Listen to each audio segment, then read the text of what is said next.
Hare Krishna everyone. So this is our new course of 9 courses of devotional service. I'm just sharing my screen.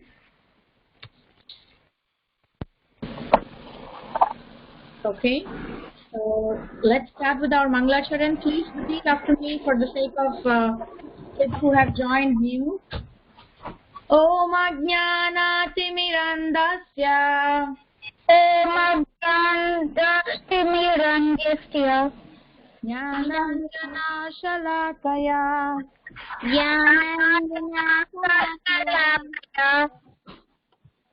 Chakshurunmilitam yena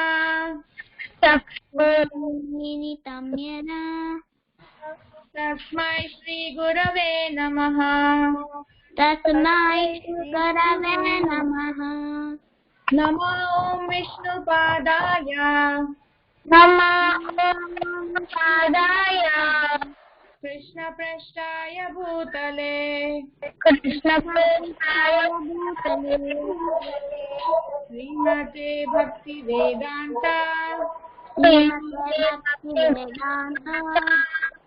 Swaminiti Namine Namaste Saraswati Deve Namaste Saraswati Deve Gauravani Pracharine Nirvishesha Shunyavadi Paschatya Deshatarine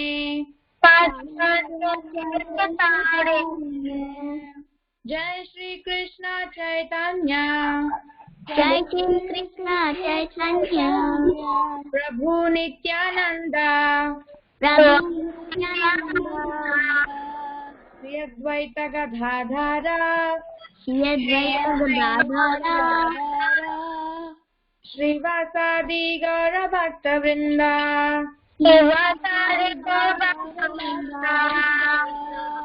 Okay, so we are going to chant the Hare Krishna Maha Mantra 15 times as usual. Please recite along with me. The mantra is Hare Krishna, Krishna Krishna, Hare Hare, Hare Rama, Rama Rama, Hare Hare. As you can see on the screen. Saroja, are you familiar with this mantra? Yes. Okay. So let's do this 15 times. Please recite along with me. Hare Krishna, Krishna Krishna, Hare Hare, Hare Rama, Rama Rama, Hare Hare, Krishna Hare Hare, Hare Rama, Hare Hare,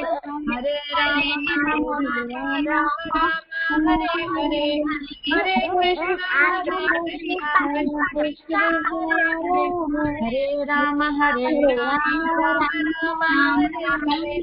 Krishna, Hare Rama,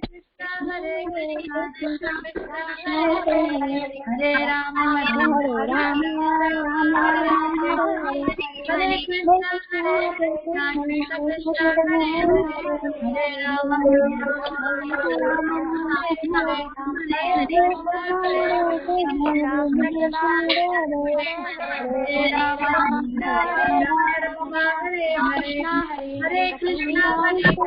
Hare Krishna Krishna, Hare Hare, Hare Rama, Krishna Krishna,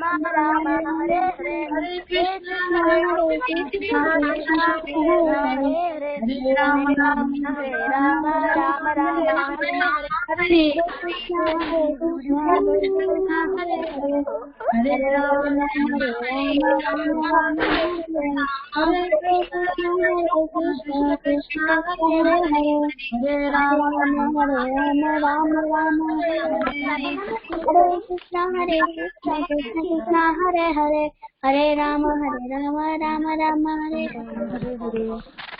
Thank you all very much for reciting so wonderfully along with me.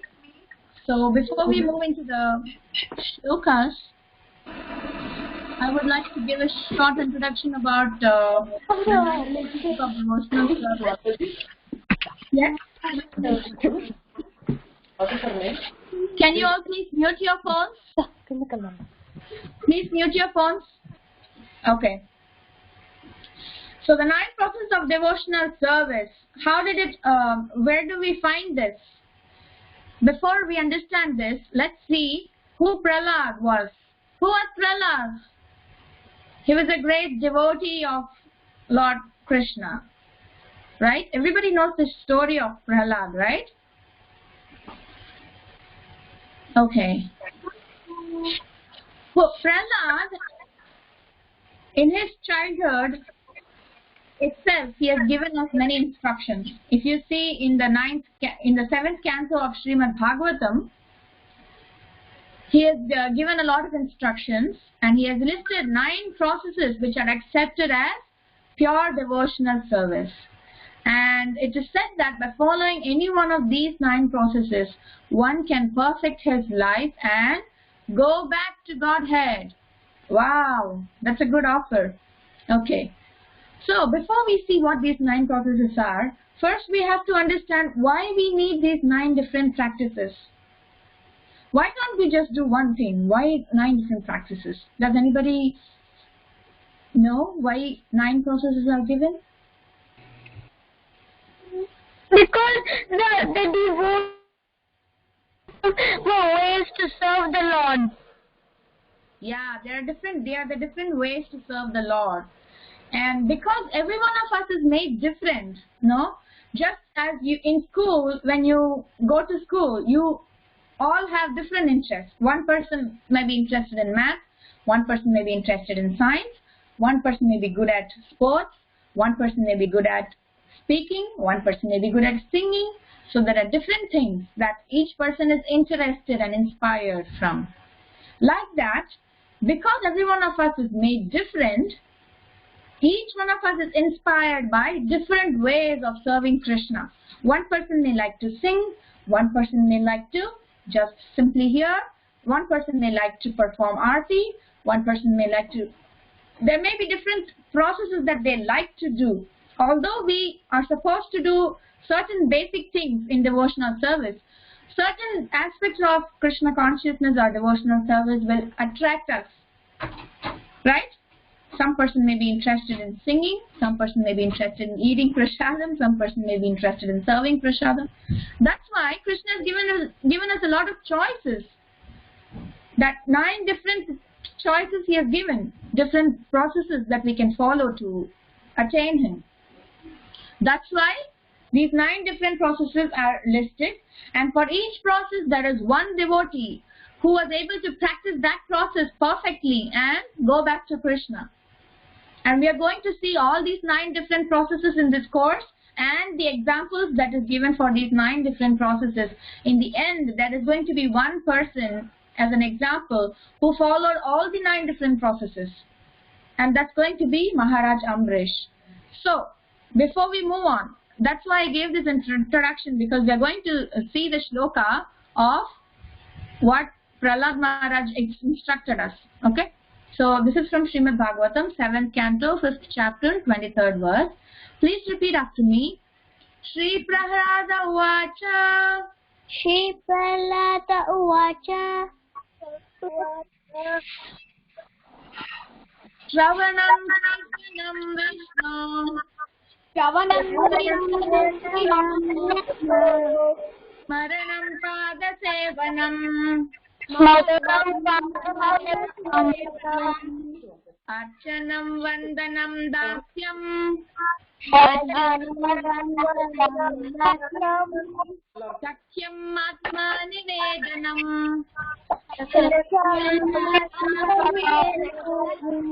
Okay, one more time.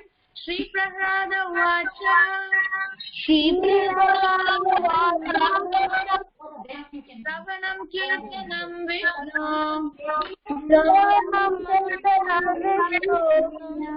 Saranam Pada Sevanam.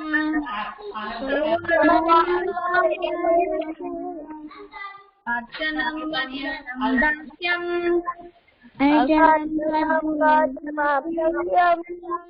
Sakyam Atma Nivedanam.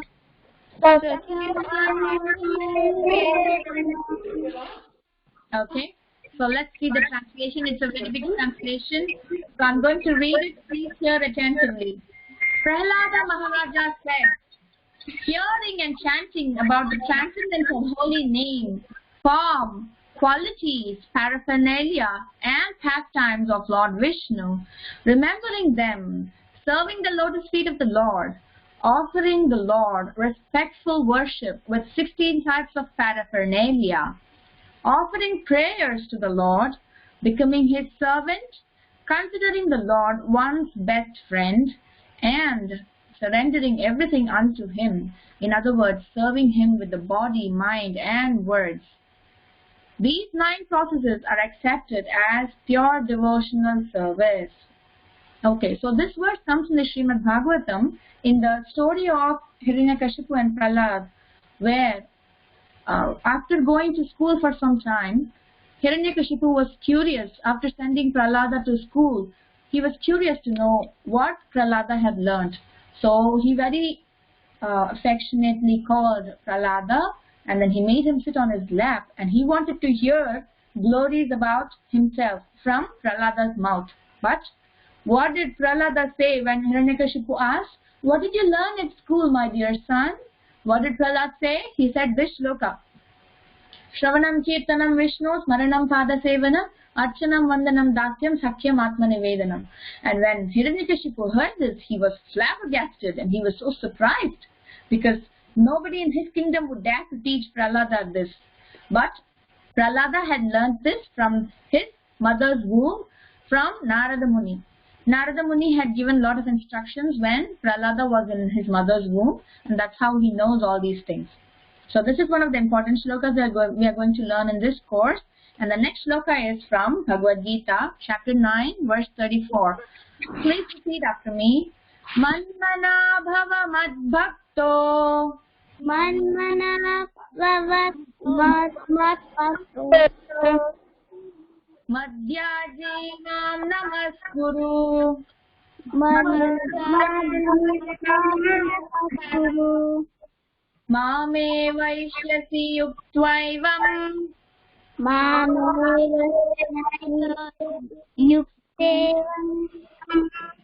It's yuktvaivam. Atmanam parayanaha.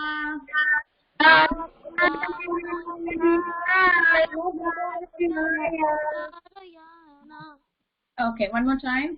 Manmana bhava madbhakto. Madhyaji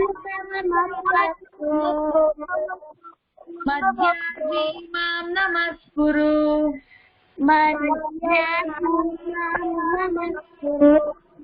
Mame vaishyasi yuktvaivam.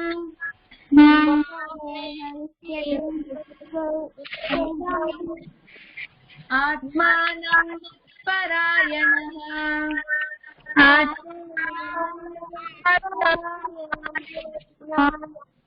Okay, let's read the translation.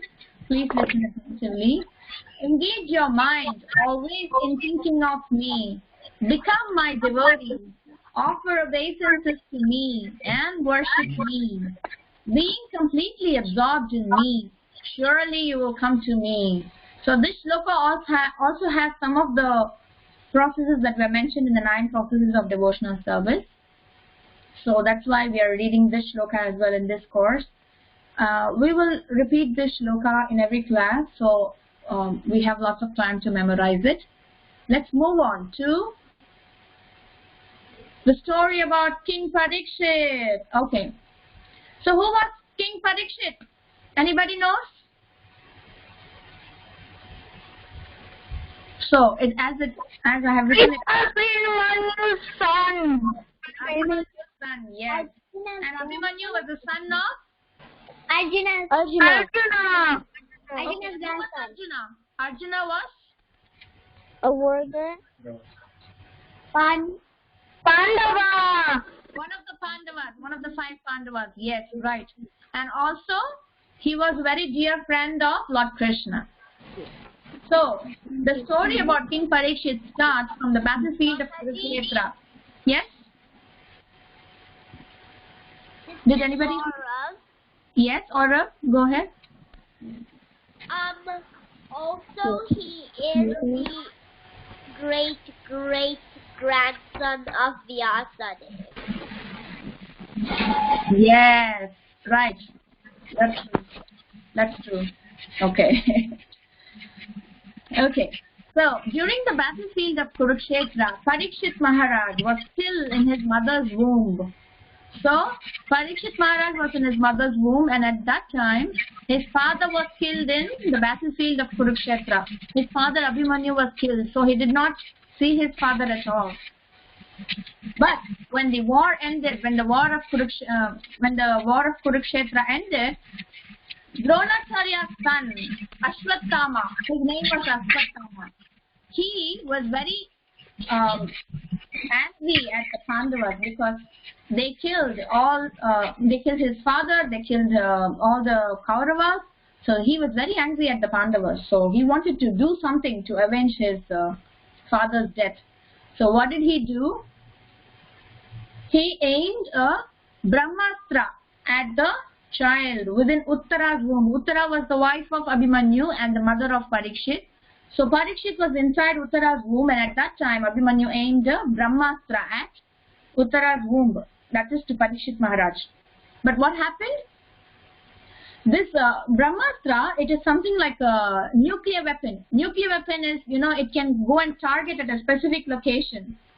And although it is capable of destroying a huge amount of space, but it can go and target at a specific person and then kill him. So that's why Ashwatthama used this Brahmastra to make sure that the child was killed. But Krishna, who is the supreme magician, who is the supreme powerful, all-powerful Lord, he entered into the womb of Uttara and protected Parikshit Maharaj within the womb. As you can see in the picture, he protected Parikshit from the Brahmastra, and magically nothing happened to that baby within the Uttara's womb, which was Parikshit Maharaj. And so he saved Parikshit.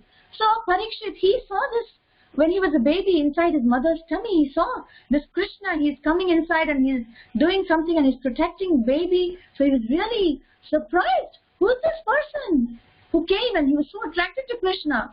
So as soon as he came out of his mother's tummy, he started, seeing everyone in curiosity. Where is that person who came inside the womb and he tried to come and protect me? Who is that person? He's just looking all around. He was so curious.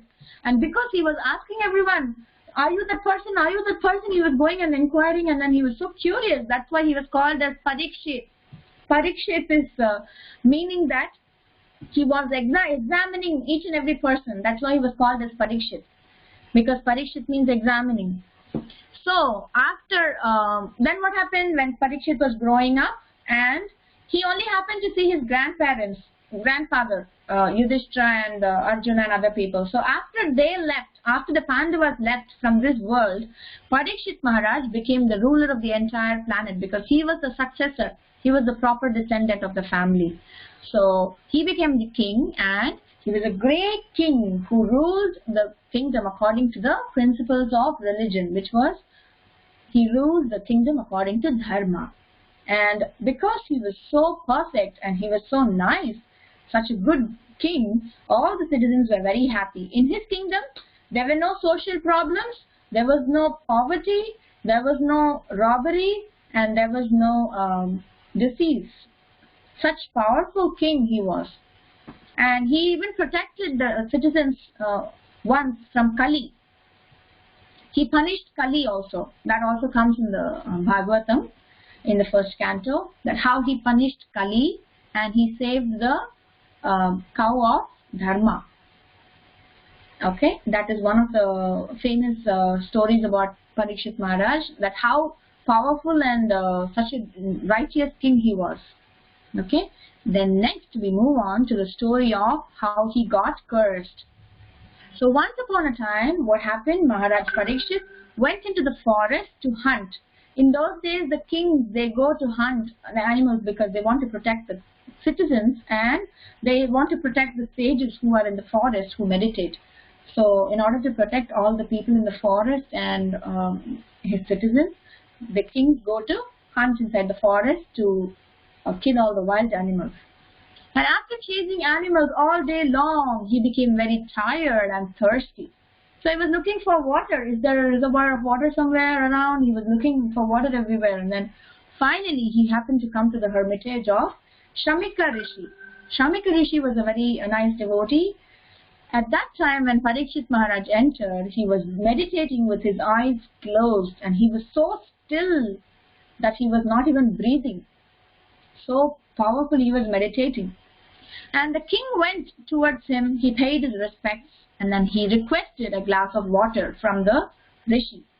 But the Rishi did not reply, and he was so completely entranced that he did not even realize that Parikshit Maharaj had come.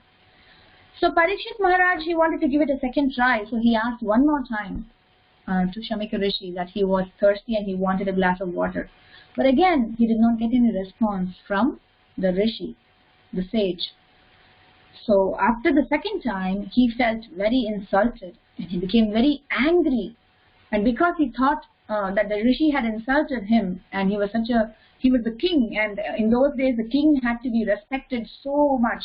The citizens were respecting the king as good as God, because he was the representative of God.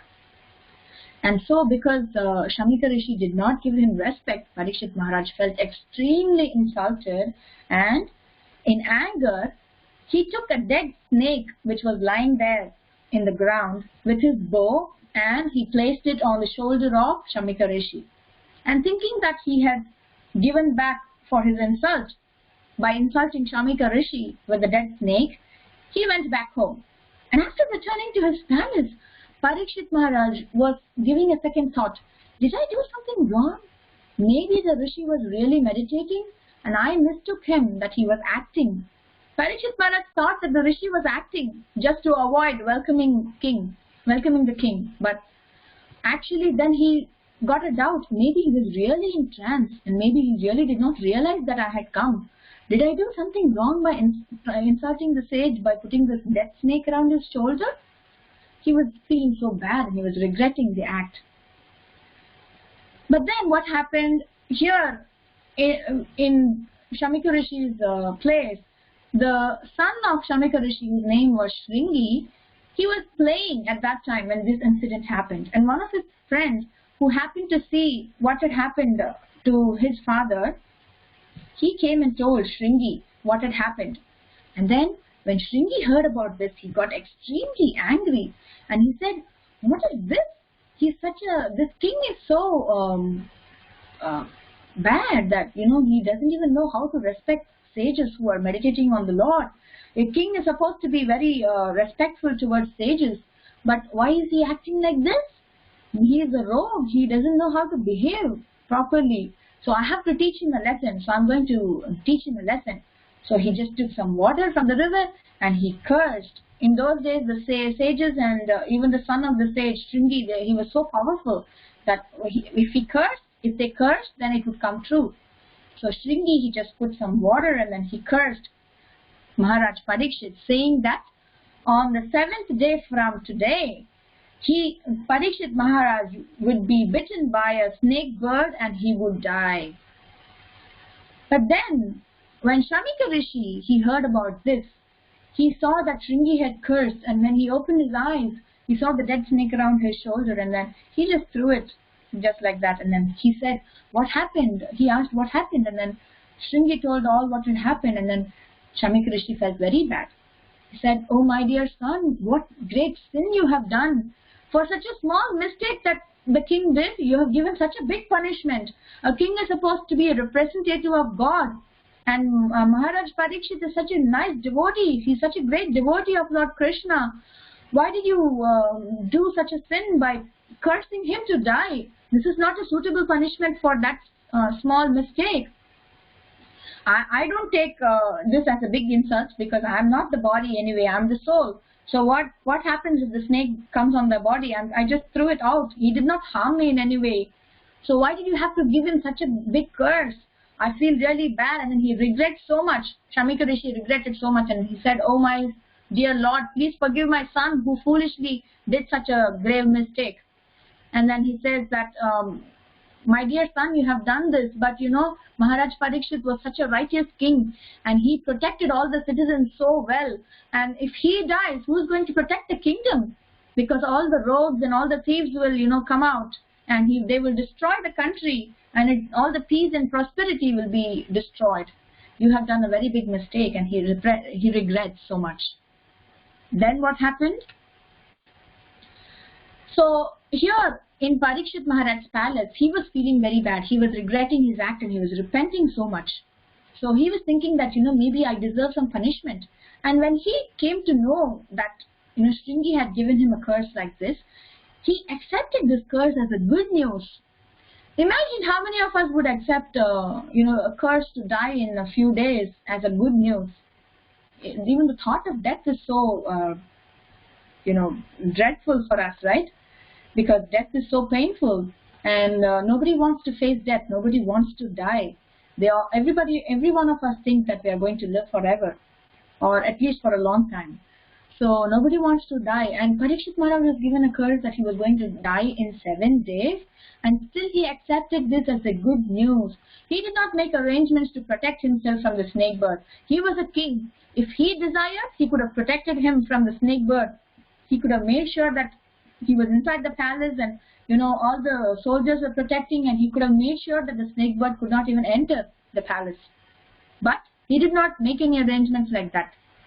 Instead, he desired to associate with saintly devotees, and he wanted to hear about the glories of the Supreme Lord.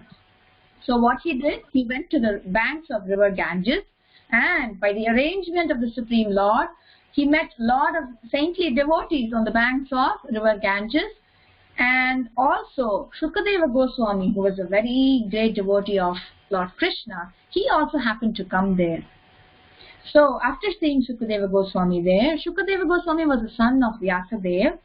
So after seeing Shukadeva Goswami there, Parikshit Maharaj, he very submissively, he went and paid respects to Shukadeva Goswami, and very submissively asked him to narrate the transcendental pastimes of the Supreme Lord Krishna.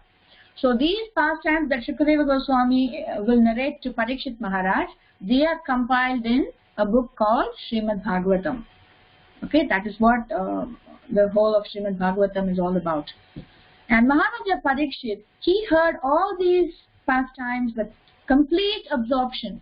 Hearing with complete absorption. You know, now sometimes, you know, hearing, sometimes when we hear a lecture, or sometimes when we are in a class, sometimes we get sleepy. So we may not hear everything completely. We may miss some parts, or sometimes we may feel bored. But Parikshit Maharaj did not get bored. He did not care about his body. He did not care about any of his other needs. He did not even think about his kingdom, or he even forgot that he was a king. And he completely, with absorption, he heard all these pastimes, and he relished it so much. And after all the pastimes were completed, after he heard all this, he fixed his mind on the Supreme Lord and meditated on him. At that time, the snake bird, whose name was Takshaka, he approached him in the form of a Brahmana, and then he bit him with sharp fangs. And then because of the poison, he burnt it to ashes, and then he died. He went back to Godhead. At first, all the people who were present there, even the demigods, they felt very bad because Parikshit Maharaj died because of the curse. But then they understood that he went back to Godhead, and they rejoiced that they were able to see this, and Parikshit Maharaj was such a nice devotee, so they felt very happy for him. So that is the story of Maharaja Parikshit. So he attained perfection, and he went back to Godhead just by hearing the transcendental pastimes of the Lord. So we should also try to hear as much as possible. Hearing is of two types. One thing is when we are chanting, we need to hear the mantra. And also we can hear about the pastimes of the Supreme Lord from scriptures like Srimad Bhagavatam, Bhagavad Gita, Ramayana and other Upanishads. So many other books are also there. So when we hear, our faith develops more and more, and we develop more desire to serve the Lord. That is why hearing is very important, and hearing is the first process, first thing in devotional service as well. I was wondering if I missed anything. Okay, so hearing is very important thing in devotional service. That is the first process. We should also try to hear as much as possible. Even for material things, we need the sense of hearing, right? Even if somebody is not able to see and somebody is sleeping in the night and we happen to hear a thief or a burglar entering the house, then we can get up from the sleep and we can go and protect the house. So even for material things, we need the sense of hearing. Ear is very important, hearing. And what to speak about spiritual, because hearing is the first process out of the 9 processes, and that makes us develop our faith, that helps us to develop our faith and develop more desire to serve the Lord. So that's very important to hear lectures as much as possible. We should try to listen to many lectures, if possible every day or at least regularly, so that we are able to advance in our spiritual life. Let's move on to the questions for today. This is match the following. So the first one is Shamika Rishi. Please answer the questions. Shamika Rishi, what would be the correct answer for this? Who was he?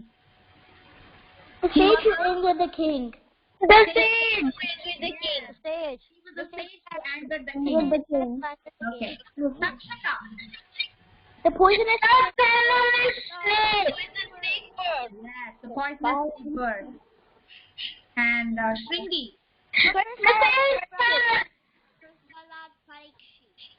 Curse Maharaj Parikshit. Yes, that's right. The king. Parikshit. The king. life by king. The king. Yes. Life by hearing. And Sukadeva Goswami. Told the pastimes of the Lord to the king. Pastimes of Lord to the king. Right, you're all hearing with a lot of attention. And Krishna. Who we should hear about. Who we should hear about. So you got all the message. Very nice. The next set of questions. Write one thing that you heard about Krishna or his devotee in his class. You can answer one by one.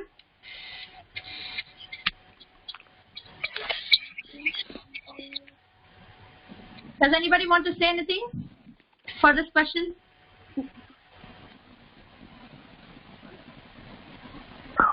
Do you have to say a thing like that you know about Krishna? Okay. Yes, about Krishna or his devotee in the class. What did you like most, or what did you understand from the class about Krishna or his devotee? You can say something like, by following one of the 9 processes of devotional service, we can perfect our lives. Something like that. Protected by Krishna and the Yeah. Krishna protects everyone. Well, when you need it. Oh, that's very nice. Yes, like how he protected Parikshit Maharaj. Right. Very nice. Okay. What is one important thing to consider when you are hearing from someone about Krishna? Oh, I think I missed this point. deeply understand it.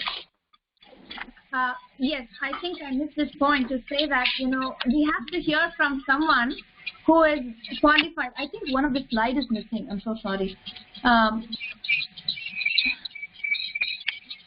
Yes, I think I missed that slide. Okay, so when we hear from someone, we have to make sure that he is a qualified person. So when we are hearing about athletes, we have to hear from a person who knows about airplane. So similarly, when we hear from a person about Krishna, he has to know about Krishna. He has to be completely absorbed and meditating about Krishna all the time and thinking about Krishna all the time. He has to be a pure devotee. That is when what we hear will be right. Otherwise, we might be hearing even the wrong things. So a person must be qualified when they are speaking about Krishna. Okay. So we move on to the project for today. Having said that, we have to hear from a qualified person. We saw that we need to hear only from a qualified person who knows about the subject. So can you find out how qualified Shukadeva Goswami was for him to instruct such a great king as Parikshit Maharaj? So what you have to do is you have to discover a little bit about Shukadeva Goswami, a little bit of history about him and how he was such a great devotee, and that's why he was able to instruct Parikshit Maharaj. So you have to basically justify how qualified Shukadeva Goswami was. Okay, that's your project for today. Do you guys have any questions? Did you like the subject about Parikshit Maharaj and hearing? Yes. Okay, so hearing is called Shravana. The first one is Shravana. You're going to learn about all 9 different processes on each day, on different days. So the first one is Shravana. Please remember. Mataji? Yes? As you said that hearing is like a really good thing to do when you're in lectures and stuff. Is like all the 5 or 6 senses, is hearing like the most important, or? For spiritual life, that is the first process. And that's very important because when you hear, that's when you develop your faith more and more. So hearing is one thing, reading is one thing, but even more than reading, hearing is more important, especially in Kali Yuga. Because the message of the Lord reaches us, our brain, very easily when we hear. So hearing is when you get all the inputs, right? So hearing is very, very important for spiritual life. Yes, that's one of the most important. You can't say that, one sense is better than the other, but hearing is most important. That is the first process, so it's very important. The chanting is also important. You can't say the chanting is less, but even in chanting you have hearing. So that's why hearing is the first process. You should never neglect hearing. Only when you hear, the other things come. Okay. Okay. So does anybody else have any questions? I think the Damodar classes. I'm sorry, Mataji, did you say something? Mataji. Yeah, the Damodar kids have joined. Yeah. Oh, okay. So let's end our call here. If you have any questions, please send a message in the group. Let's end by chanting Vancha Kalpa. Vancha Kalpa Tarubhyascha